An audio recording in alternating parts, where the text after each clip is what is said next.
भारत के संस्कृति मंत्रालय के जितने अधिकारी और मंत्री हैं उनसे कह रहे हैं गांजे के नशे से बाहर आ जाओ, तुम्हारा काम है भी क्या। तुम्हारे रहते हुए अगर कोई गाली गलौज करने वाला भारत में सेलिब्रिटी बन रहा है, अपने माँ बाप के साथ सेक्स करने की इच्छा रखने वाला स्पिरिचुअलिटी का ज्ञान दे रहा है, तुम्हारे रहते हुए अगर कोई गाली गलौज और लड़ाकू विमान टाइप की औरत दिल्ली की सीएम बन रही है, तो फिर तुम्हारे रहने का औचित्य क्या है। बंद कर दो संस्कृति मंत्रालय। क्या करते हो चूतियापन का। देखो मोदी जी, योगी जी बहुत गंदी भाषा का प्रयोग कर रहे हैं, आप इनको कुछ कहिए। उनको वहां जाके मुजरा करना है तो भी करें।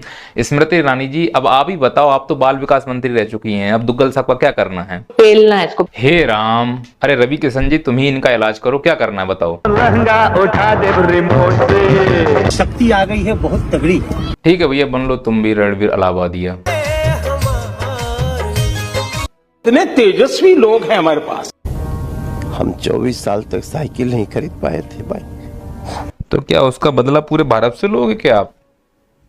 बगल वाली आंख मारे ले। खैर, जब हमारे पीएम सीएम सभी लोग अभद्र भाषा का प्रयोग कर रहे हैं तो संस्कृति मंत्रालय क्या कर लेगा। दिल्ली वालों की तो किस्मत ही खराब है। पहले एक ऐसा सीएम मिला जो हमेशा धरने पर बैठा रहता था, अब एक ऐसा सीएम मिला जो शांत नहीं बैठने वाला है, लड़ाकू विमान टाइप का। पता है इन दोनों से हमें क्या सीख मिलती है। ये सीख मिलती है कि समय की कभी भी लंका लग सकती है और किस्मत की रेखा कभी भी बड़ी हो सकती है। दोनों में समानता पता क्या है, ये बेचारा केवल गाली देता है, ये गाली के साथ साथ लड़ाकू विमान का काम भी करती है। और अंतर क्या पता है, इसने गाली गलौज की, अश्लील भाषा का प्रयोग किया, इसके ऊपर कानूनी कार्रवाई हो रही है। मैडम भी वही काम करती हैं, पर इनको दिल्ली का सीएम बना दिया गया। यहाँ पर एक बात ध्यान रखना, भारत में कानून का दुरुपयोग बहुत बुरी तरह से हो रहा है। माना इन लोगों ने गाली गलौज की, ये छपरी तो है ही, पर इसके ऊपर कोई कानूनी क्रिया होनी चाहिए थी, ये बात समझ से परे है। और इन छपरियों को जान से मारने की धमकी इस तथाकथित पहलवान ने दी थी। कहीं भी मुंबई में अगर मेरी मुलाकात इस व्यक्ति से सीधा होगी ना, तो इसको ना तो इसकी सिक्योरिटी बचा पाएगी और ना कोई दुनिया की ताकत।